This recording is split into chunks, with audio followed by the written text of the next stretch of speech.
Now, Sports Talk with Brodes. Here's Hunter Brody.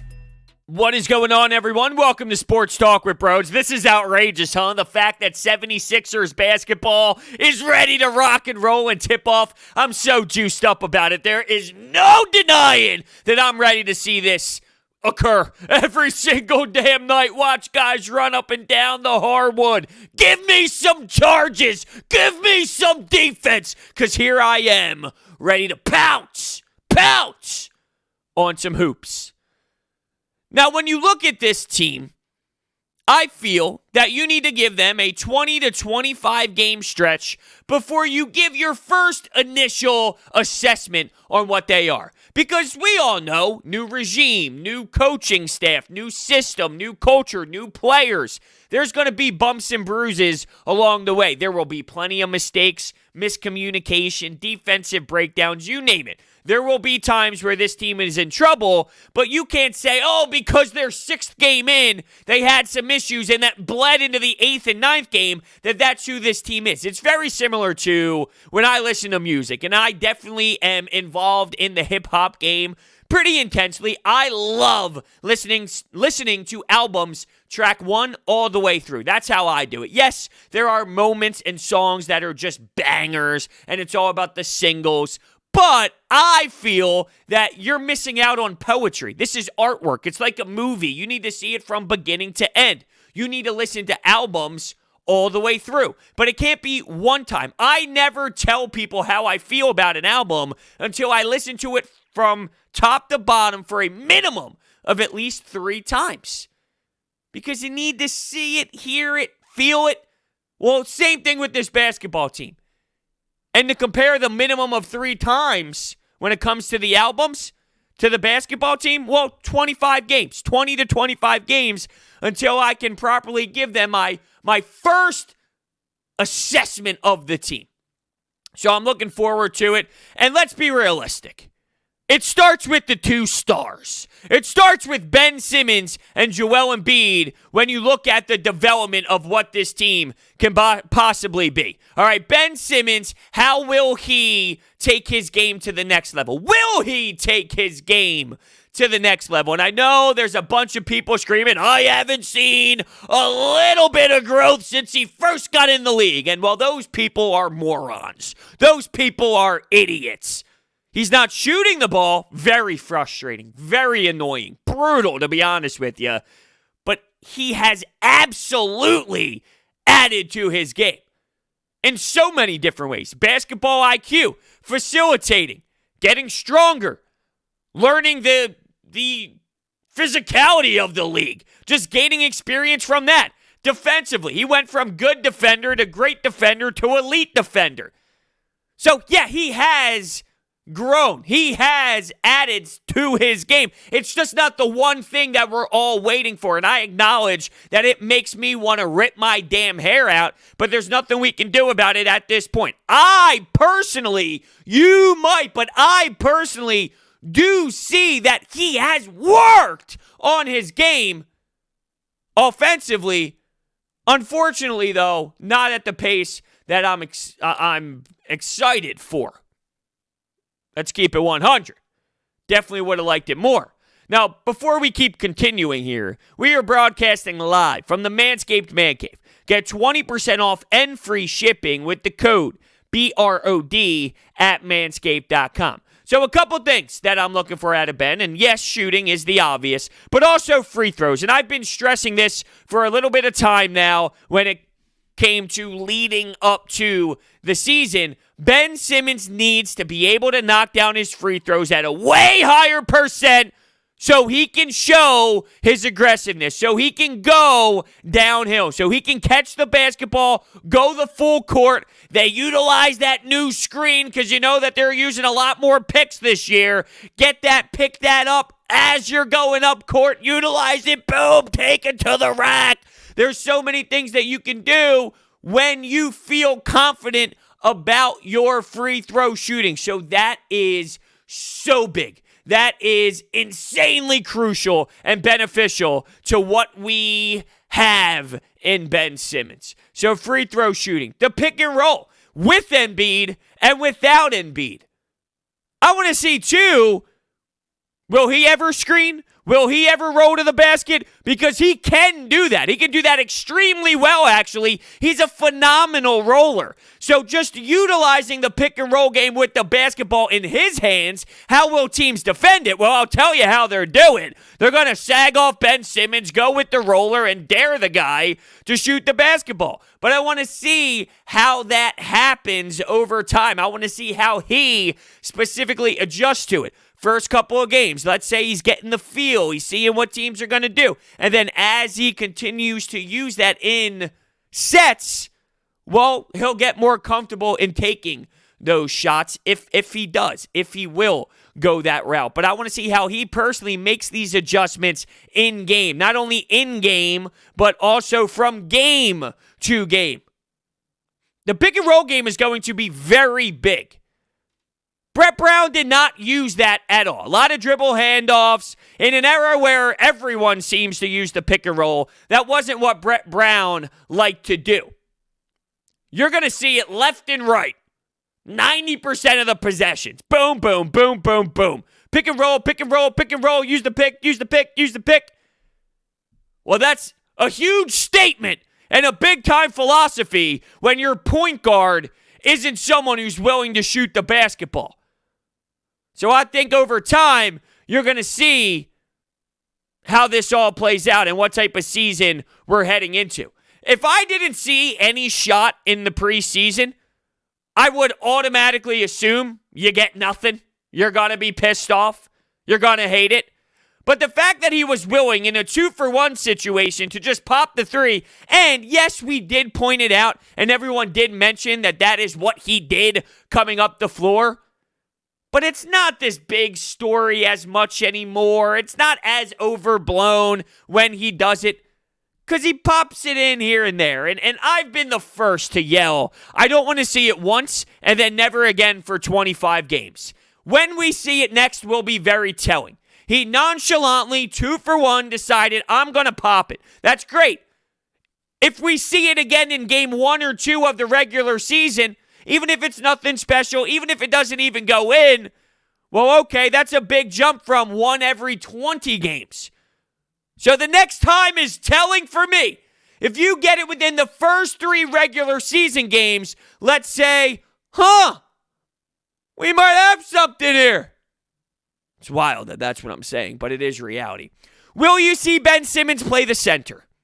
We're keeping it with Ben fully at the moment for things that I'm looking at. Will Ben Simmons play the 5? You saw him do it at the preseason game, and Doc Rivers kind of alluded to, we did this on the fly. We didn't really have much going with that system on the floor and with that rotation on the floor. It's not as if they planned to do it, and that's something that they really dialed up when it came to the limited training camp.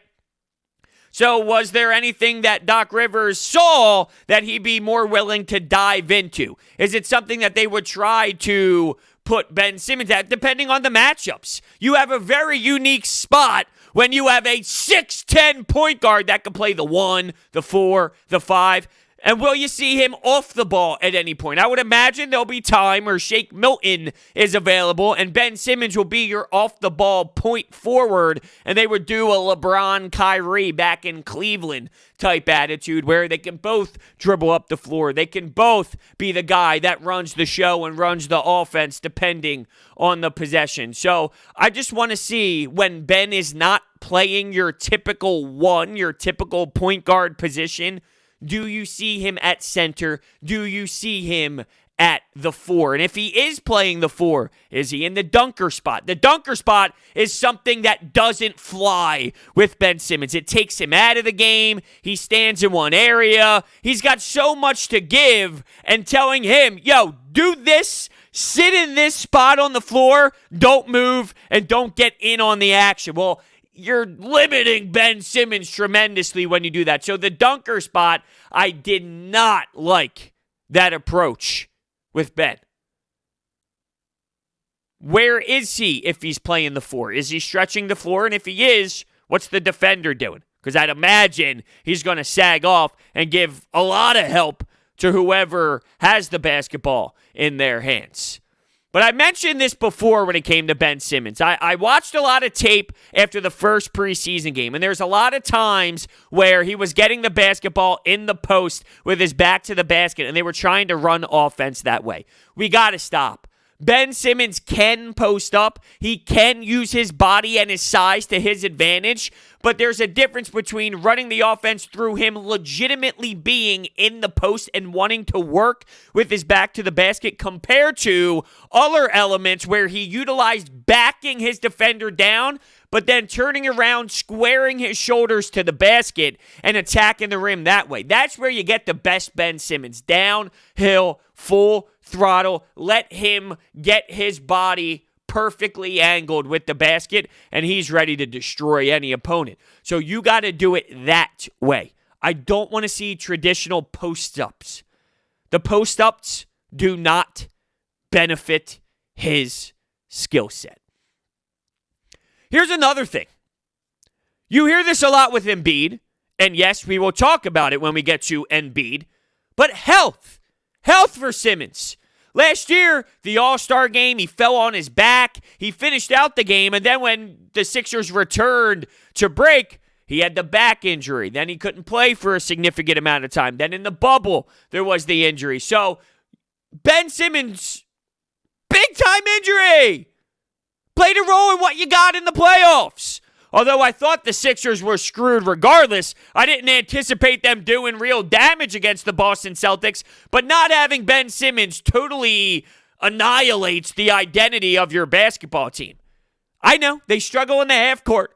I know, I want to see him operate differently in the half court, and I know spacing in general, just the fact that you have Seth and Danny Green out there, or anybody else at the time, that adds another element to the struggles in the half-court set. That fixes it just based off of X's and O's side of things and the roster construction side of things. But there definitely is going to have to be more that he learns throughout the half-court. So he has to do that. But tying it together, yeah, the half-court sets have been such an issue for him. If he was playing against Boston, I still didn't feel great and dandy that they were going to find a way to beat that team. We knew the Sixers were bad. We knew that they did not have the proper gelling that they needed to. They were a mess for 98% of the season. And the 2%, I can't even do math. The 2% that wasn't miserable, that was the first handful of games where they were winning constantly, started out undefeated, Furkan Korkmaz on the road in Portland, hitting a buzzer beater. Oh, the good times, the great times, the fun times. I remember texting a family member after that game in Portland, dude, this team's legit. Dude, this team could go in the NBA Finals. Well, this is why I have changed a lot of my opinions on jumping on great players or jumping on a great start to the season. That's why I have the take that I have on Jalen Hurts. And it's funny, a lot of people brought up, Brodes, how can you possibly take your time with Jalen Hurts, but you claim Tyrese Maxey's going to be a stud? Well, there's obviously a difference between being a franchise quarterback in the NFL and me being excited about Tyrese Maxey, who is possibly going to be your 10th man on your NBA roster. That's what I'm talking about. And I see a skill set that translates to the NBA game, but you have Ben Simmons and Joel Embiid. The way the NBA works is you have superstars and they take you to the promised land. I don't anticipate Tyrese Maxey being the superstar to take you to the NBA Finals. I think he can be a stud, yes, but if you don't see the difference between that, Tyrese Maxey being the 10th man off the bench and me being excited for what he can grow into and claiming that these numbers and records that Jalen Hurts is putting up is who he is forever because he had 2 great games, the disconnect is there for me. If you somehow can find a way where that means the same, God bless you, you're reaching, but it's obvious that those are 2 completely different scenarios. I really don't want to get into anything Eagles related. I told myself that wouldn't happen. I told myself it wouldn't happen! I'll tell you what needs to happen. You making money. And what if I told you you can make plenty of money with DraftKings? The 2021 basketball season is here. The teams around the league took the offseason to retool and revamp and are ready to hit the court. DraftKings Sportsbook, America's top-rated sportsbook app, has rolled out another one of their can't-miss offers to celebrate the return of hoops. DraftKings Sportsbook is giving new players 100-1 odds on any featured matchup this week. That's right. All you have to do is bet $1 on any featured matchup this week, and if your team wins, you cash a crisp $100. Download the top-rated DraftKings Sportsbook app right now and use promo code BRODES when you sign up to get 100-1 odds on any featured matchup this week. That's code BRODES for new players to get a shot at $100 on any featured matchup this week. For a limited time, only at DraftKings Sportsbook. Must be 21 or older, Pennsylvania only. Restrictions apply in partnership with Meadows Racetrack and Casino. See DraftKings.com/sportsbook for details. Gambling problem? Call 1-800-GAMBLER. All right, Joel Embiid. Let's get to him. Let's get to the big man. Let's get to the top dog. The process himself. I thought Danny Green said some interesting things I heard him on 97.5, The Fanatic. He was on with Mike Missinelli, and he was talking about how Joel Embiid, well, he started with Ben Simmons and mentioned how passive he is because he's willing to get his teammates going, and he really wants the team to have a lot of chemistry. He wants to get his guys open look. So we talked about the passiveness of Ben Simmons, and that's nothing shocking. I think it's telling, though, to hear Danny Green, someone who has been around the block, someone that's played with Kawhi, LeBron, all these top dogs, played in San Antonio for a nice period of time. So he has so much experience with all these journeyman stars, role players. He's seen it all. He's had a lot of data to grasp and intake. And he goes, yeah, Ben Simmons is really passive when it comes to that. It's almost to the point where he seemed a little shocked by how passive it is because he has the ability to go so strong to the rim. It's wild that he even gets the points that he does with him taking a back seat with his offensive style. But anyway, the reason I bring that up is because when Joel Embiid's name was mentioned, he said it in the opposite degree.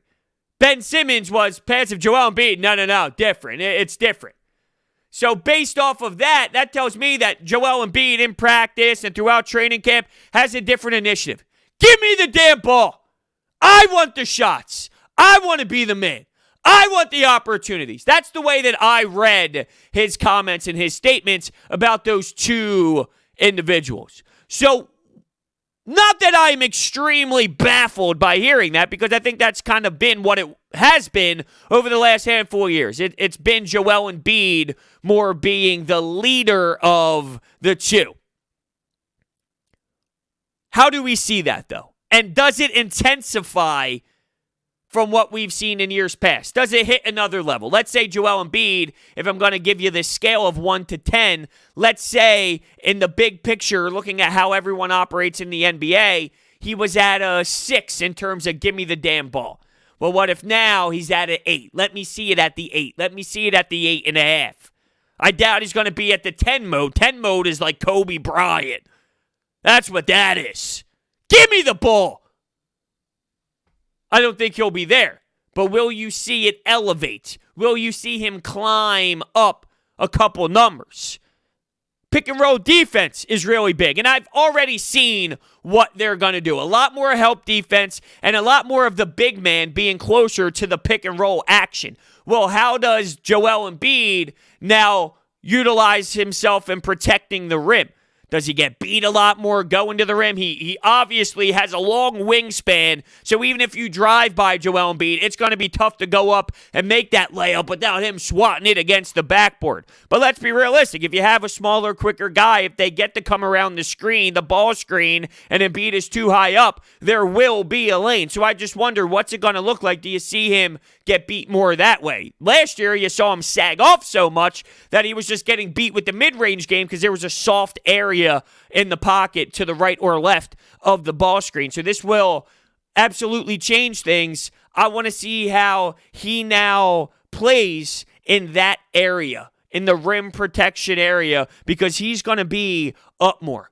And if teams do find ways to spread the basketball out, because you're going to get a lot of help defense out by the wings, out by the perimeter. So if you're getting a lot of help D, will teams be able to swing the basketball and cut in certain lanes so that gets exposed, so their defense gets exposed, and then what happens from there? So the pick and roll D as a whole, I want to see how Joel Embiid is now going to play in those moments.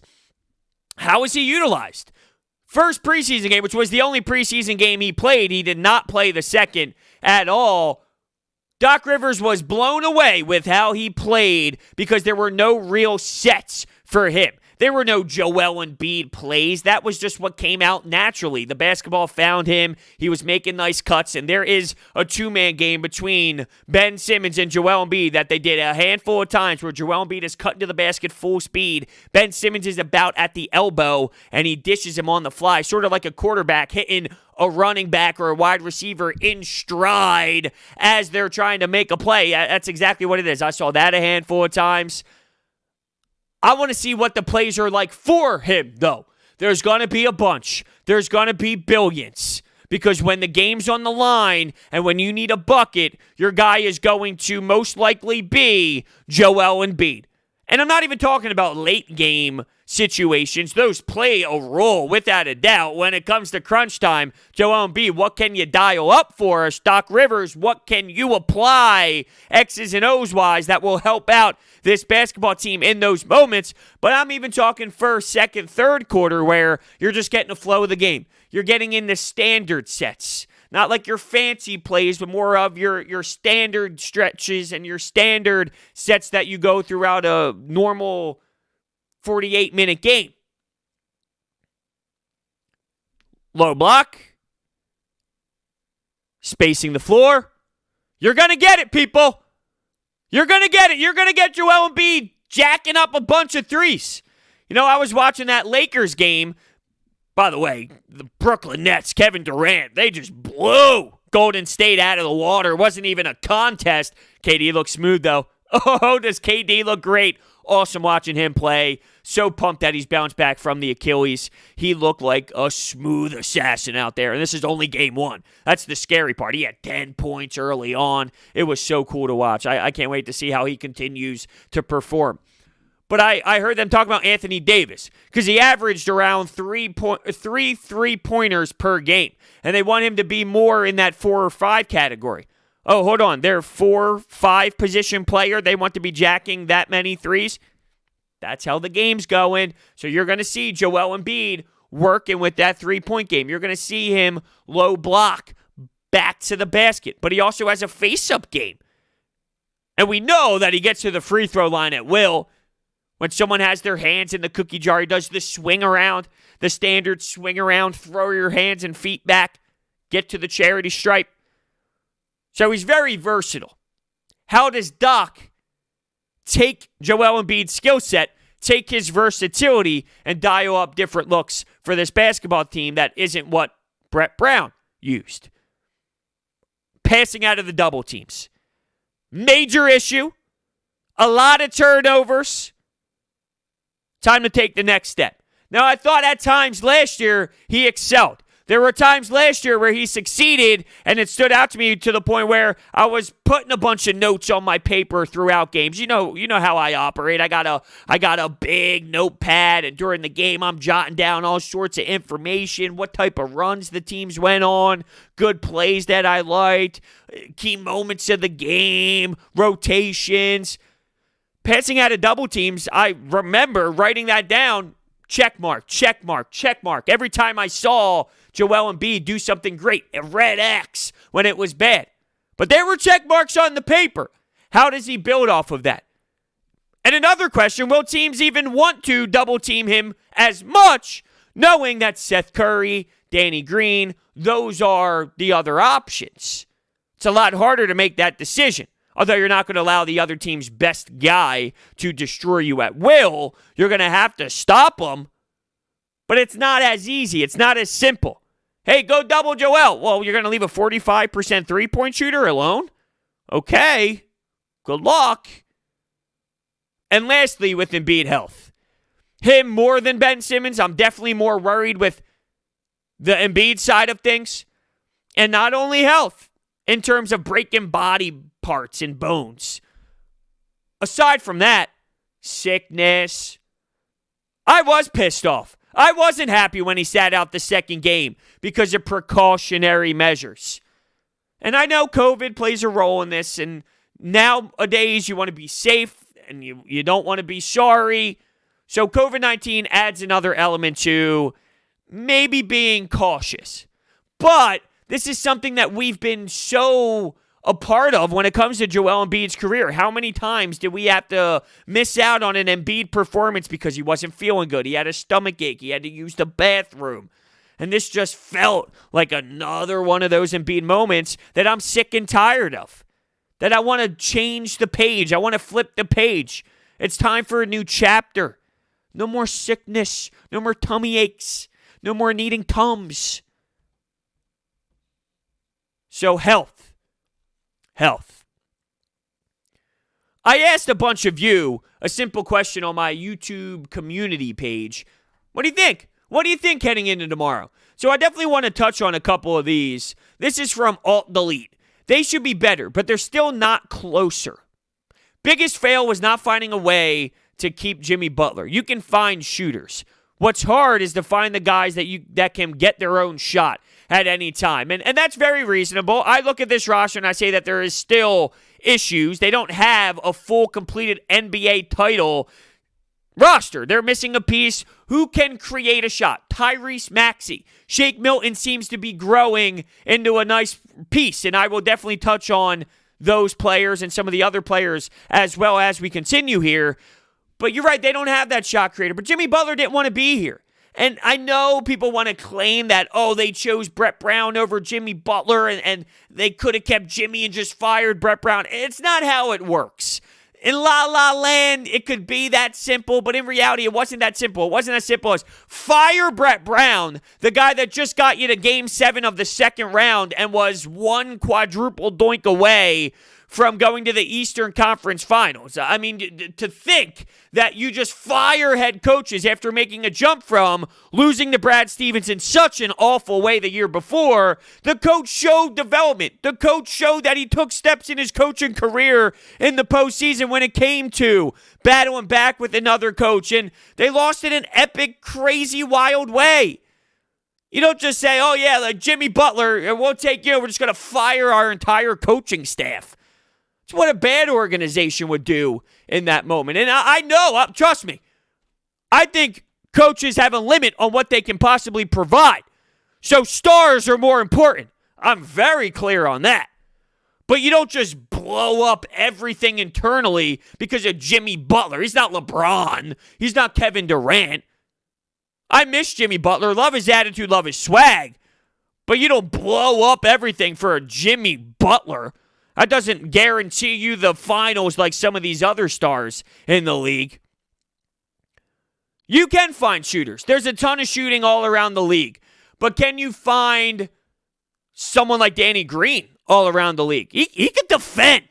We talk about J.J. Redick and his tenure here. How many times did you scream and really get disappointed in the lack of defense? And you can't keep this guy out there. He brings so much offensively, but he destroys you defensively. You can't continue to ride with this guy. Well, Danny Green allows you to do both. Now, he's not the same style of player offensively. J.J. Redick was a motor, nonstop, always moved, tired out the other team's defenders who had to run around the defensive side of the floor to stay engaged.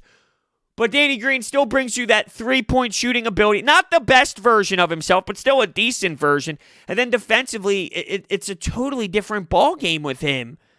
And with Seth, he's lethal from three. He is. It's funny, if his brother wasn't in the league, you'd be talking about Seth Curry in a different way. Dude flat out lets it rip. But you can find shooters easier than let me create my own shot guy. I just don't know what else you could have done in that Jimmy Butler situation. Now, there were reports, not that I really want to dive deep back into what happened back then, but did they actually offer the full amount of money, the full max? There were so many conflicting reports at the time on what was actually offered, and what went down, and the front office there in Philadelphia at the time was miserable, and I don't want to go back down that. Happy thoughts! All right, how about this from Sean Fitzpatrick? I still think they need a third-star caliber player. Absolutely, I would agree. Also, I'm not sold on Simmons' improvements in the gym actually translating to game action. And is Embiid dedicated physically for the entire season? So, similar questions that I had, and also when it comes to the third star, they clearly are missing a piece. Am I sold on Simmons' improvements? I think they are getting there internally. It just depends on if we see it. Do I feel that Ben Simmons has put in a ton of work, a lot of time into dedicating to his craft, working with Sam Cassell? Yes, I think that he has spent hours, countless hours, in working on the jump shot, knowing that that is a flaw in his game. It depends on, is he someone that it's building so much, and then as soon as he hits this certain point of confidence level, it all comes out and it all explodes all at once? Bang! One big explosion of Ben Simmons. Because if you remember a few years ago, he said, I could probably shoot from 3 at 30%, but I'm waiting until 40%. Now, that's a dumbass statement. That is stupid if he's not doing that. Or if he is doing that. If he's not shooting because he's waiting for the 40% clip. That is a horrendous mentality. But I do think it's fair to look at that statement and tie it to knowing that he's putting in the effort and knowing that he is working, but not seeing it fully in games. And since we're on the conversation of third star, why not throw Tobias's name out there? Not that I'm saying that he's a third star at all, because he's not a third star. Unfortunately, he's getting paid to be. But what do you get out of Tobias? Very underwhelming in the 2 preseason games. Doc Rivers, after those games, has stated and was pretty vocal about needing to get him to make quicker decisions with the basketball. He's just trying to do too much, and it's almost as if he thinks that he has this new part to his game, and that part ain't working, bruh. He ain't getting it done. You might have to go in another direction. You might have to take that out of your repertoire because it hasn't been successful. Doc has already seen that, we got to get Toby going in a different way, right? But he is a key piece to this because he does have moments. It's not all putrid. It's not all horrible. He has moments. He gives you the 20 points per game. There's times where it's more efficient than others. It can't be 20 points on 20 shots. It's got to be 20 points and being efficient, knocking down your three-point attempts, spacing the floor, and being an X factor by the perimeter. All right, so with Toby, he's going to be a big part of how this team is. You need to get a lot more production than what you got last year. And I was thinking about this when I was driving home from work from the radio station yesterday. Is it possible, if Tobias Harris never gets off the right foot, if he is what he showed you in the 2 preseason games, and I don't think that's the case. That is a very big reaction to 2 games that don't really matter. But I was just putting a hypothetical in my brain because that's what I do when I'm driving. I just think about Sixers, Eagles, Flyers, what's going on with these teams, the Philadelphia Phillies as they made some moves to their front office. Is it possible that Tobias Harris plays so bad that he doesn't even start? I know that's wild. Look at how much money he's getting paid. How can you justify putting that to the bench? That's a great question. It'll be like the Eagles, Jason Peters, Alshon Jeffrey, Deshaun Jackson. They're all going to play because, well, they're veterans and they get paid that money, so you can't justify paying Jason Peters more money and then sitting his ass on the bench. So with Toby, it would be such a brutal look. It would be so abysmal. It really would. It would be hard to sell. But if he plays that bad, and if he's hurting your basketball team more than he's helping, and let's say Ben Simmons can play point forward, and you can insert Shake Milton as your guy, although it does seem that they want to mold him and build him into the 6-man role specifically, I was just thinking, is it possible?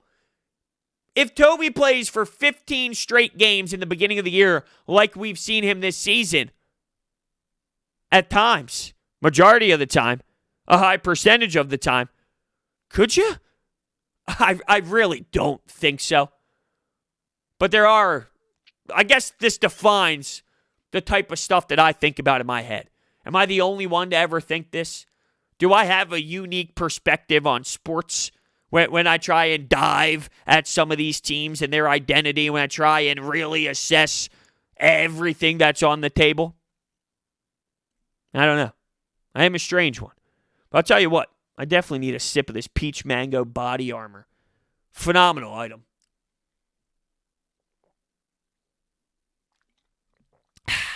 Amazing.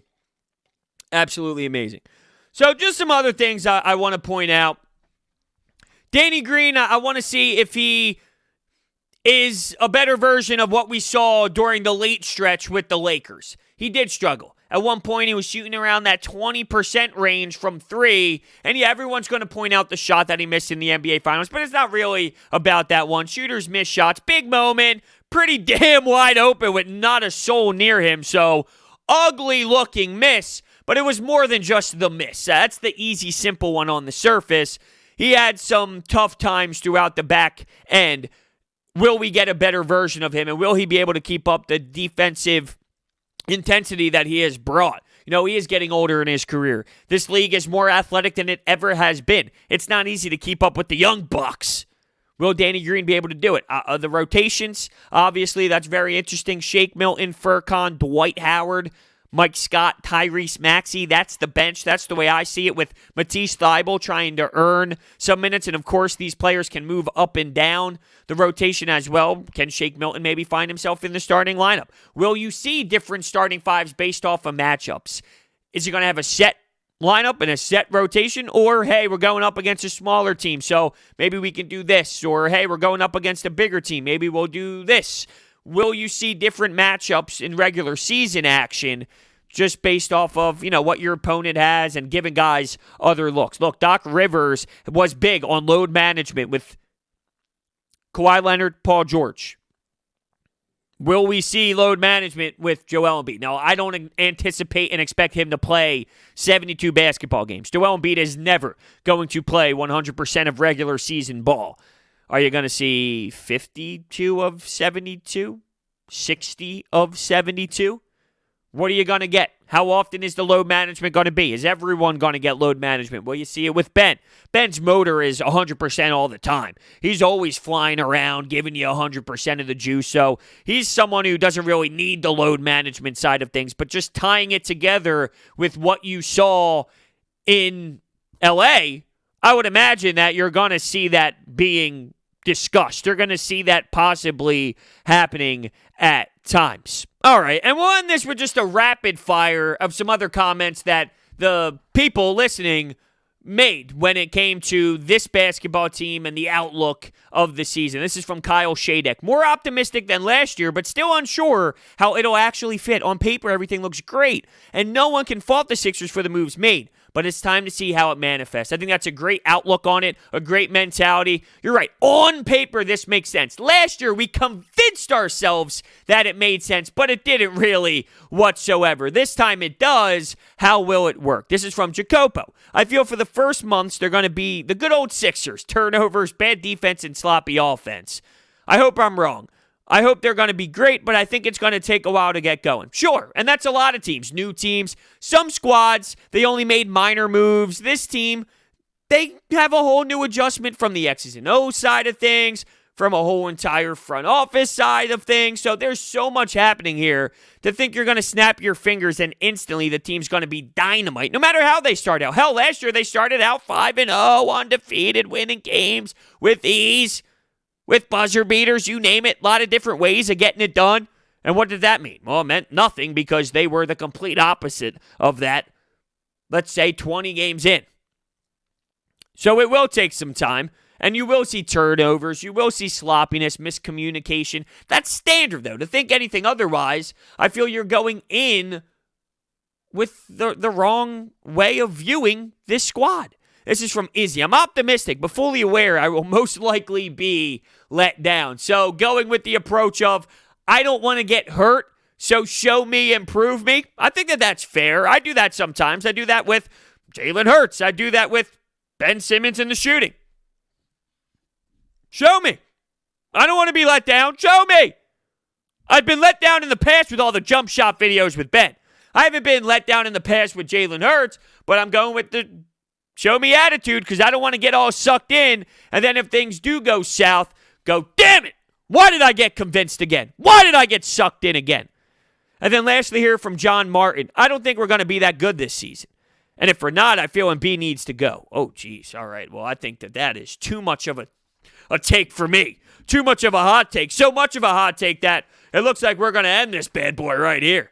Before I let you go, though, I need to let you know about Orbit Energy and Power. They are fantastic. I'm a new homeowner, and they did so much work to my home. They can install solar, the best in class when it comes to actual items and tools, and their team members and crew members and installers as well. So they can add solar to your home, $0 electric bills, water purification, backup energy services, tree removals, electrical upgrades, you name it. It's insane the work that they do. If you are in the Philadelphia, New Jersey area, go down below in the comments section. Check out all that they have to offer. You're going to be blown away. I guarantee it. Thank you all so much for listening, and I will see you next time.